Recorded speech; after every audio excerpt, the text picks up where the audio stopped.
സുജിത്തിനെ കസ്റ്റഡിയിൽ അതിക്രൂരമായി മർദ്ദിച്ച പോലീസ് ഉദ്യോഗസ്ഥർക്കെതിരെ സേനാതലത്തിൽ നടപടി എടുത്തിരുന്നു എന്നാണ് തൃശൂർ റേഞ്ച് DIG ആർ ഹരിശങ്കറിന്റെ പ്രതികരണം. ഈ സംഭവത്തെക്കുറിച്ച് സംഭവം നടന്ന സമയത്ത് ആക്ഷേപം വന്നിരുന്നു. ആ ആക്ഷേപത്തിൻ്റെ അടിസ്ഥാനത്തിൽ അന്ന് അതിനെ സംബന്ധിച്ച് എൻക്വയറി നടന്നിട്ടുണ്ട്. ആ എൻക്വയറി നടന്ന് ലഭിച്ച തെളിവുകളുടെ അടിസ്ഥാനത്തിൽ കുറ്റക്കാരായി കണ്ട ആൾക്കാർക്കെതിരെ ശിക്ഷ നൽകിയിട്ടുള്ളതായിട്ടാണ് രേഖകളിൽ കാണുന്നത്. ഇനി ഈ സംഭവവുമായി ബന്ധപ്പെട്ട ഒരു ജുഡീഷ്യൽ പ്രൊസീഡിങ്സ് നിലനിൽക്കുകയാണ്.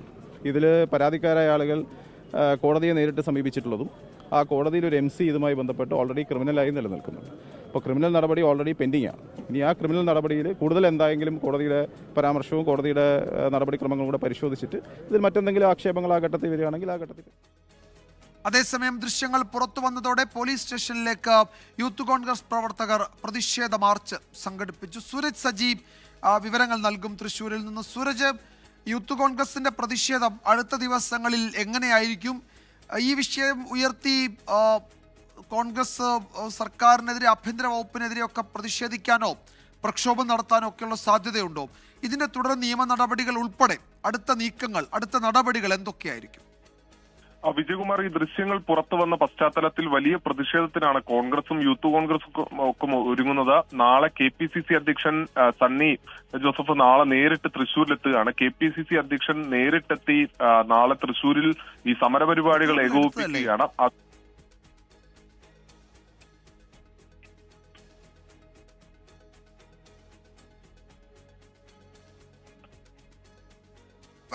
തുടരാം സൂരജിന. ഈ പ്രതിഷേധ പരിപാടികൾ എങ്ങനെ മുന്നോട്ട് പോകും? KPCCയുടെ പ്രതികരണം, യൂത്ത് കോൺഗ്രസിൽ ഇപ്പോൾ തലപ്പത്ത് ആളില്ലാത്ത, നേതാവില്ലാത്ത പ്രശ്നമുണ്ട്. അതൊക്കെയാണെങ്കിലും ഇത് ഒരു വിഷയമായി ഉയർത്തിക്കൊണ്ടുവരുമോ? തീർച്ചയായും വിജയകുമാർ, അത് തന്നെയാണ്. ഇതൊരു വലിയ വിഷയമായി ഉയർത്തിക്കൊണ്ടുവരാനുള്ള ഒരു നീക്കത്തിലാണ് യൂത്ത് കോൺഗ്രസ് അടക്കമുള്ളത്. ഈ SIയുടെ മലപ്പുറത്തെ വീട്ടിലേക്കടക്കം നാളെ യൂത്ത് കോൺഗ്രസ് മാർച്ച് പ്രഖ്യാപിച്ചിട്ടുണ്ട്.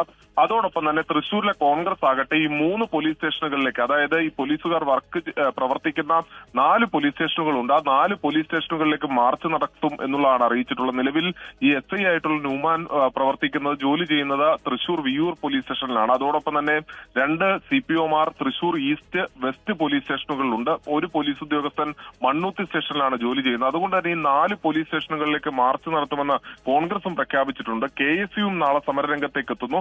അതോടൊപ്പം തന്നെ KPCC അധ്യക്ഷൻ കൂടി നാളെ തൃശ്ശൂരിലേക്ക് എത്തുന്നതോടുകൂടി അക്ഷരാർത്ഥത്തിൽ ഇത് പൊതുസമൂഹത്തിന്റെ മുന്നിലേക്ക് ശ്രദ്ധ ആകർഷിക്കുന്ന തരത്തിലുള്ള ഒരു പ്രതിഷേധമാക്കി മാറ്റാനുള്ള ഒരു നീക്കത്തിലാണ് കോൺഗ്രസ് ഉള്ളത്. എന്തായാലും നാളെ ഈ പരിക്കേറ്റ സുജിത്തിനെ KPCC അധ്യക്ഷൻ നേരിട്ട് സന്ദർശിച്ച് വിവരങ്ങൾ തിരക്കുകയും ചെയ്യും. തുടർന്നായിരിക്കും ഈ ഔദ്യോഗികമായ സമരപരിപാടികൾ അടക്കം നടത്തുക എന്നുള്ളതാണ് അറിയിച്ചിട്ടുള്ളത്. എന്തായാലും നാളെയും വലിയ പ്രതിഷേധങ്ങൾക്കാണ് കോൺഗ്രസും യൂത്ത് കോൺഗ്രസും തയ്യാറെടുക്കുന്നത്. ഇന്ന് പോലീസ് സ്റ്റേഷനിലേക്ക് നടത്തിയ മാർച്ചിൽ പലതവണ പ്രവർത്തകർക്ക് നേരെ ജലപീരങ്കി അടക്കം പ്രയോഗിച്ചു. നാളെയും ശക്തമായ സമരവുമായി മുന്നോട്ട് പോകാനാണ് യൂത്ത് കോൺഗ്രസ് തീരുമാനിച്ചിട്ടുള്ളത്. വിജയകുമാർ, നാളെ കൂടുതൽ പ്രതിഷേധ പരിപാടിയിലേക്ക് കടക്കും. KPCC അധ്യക്ഷൻ തൃശ്ശൂരിലേക്ക് വരുന്നുണ്ട്, പരിക്കേറ്റ പ്രവർത്തകനെ കാണുന്നുണ്ട്. തന്നെയുമല്ല, ഇതിൽ വളരെ പ്രധാനപ്പെട്ട നിയമ നടപടികൾ തുടരുകയാണ്. അപ്പോൾ ഈ പോലീസുകാർക്കെതിരെ എന്തൊക്കെ നടപടിയിലേക്ക് പോകുമെന്നതൊക്കെ അറിയേണ്ടതുണ്ട്. ഒരുപക്ഷെ അതിൻ്റെ കൂടുതൽ വിവരങ്ങൾ നാളെയോടെയായിരിക്കും പുറത്തു വരിക. സുരേഷ് സജിയാണ് വിവരങ്ങൾ നൽകിയത് തൃശ്ശൂരിൽ നിന്ന്.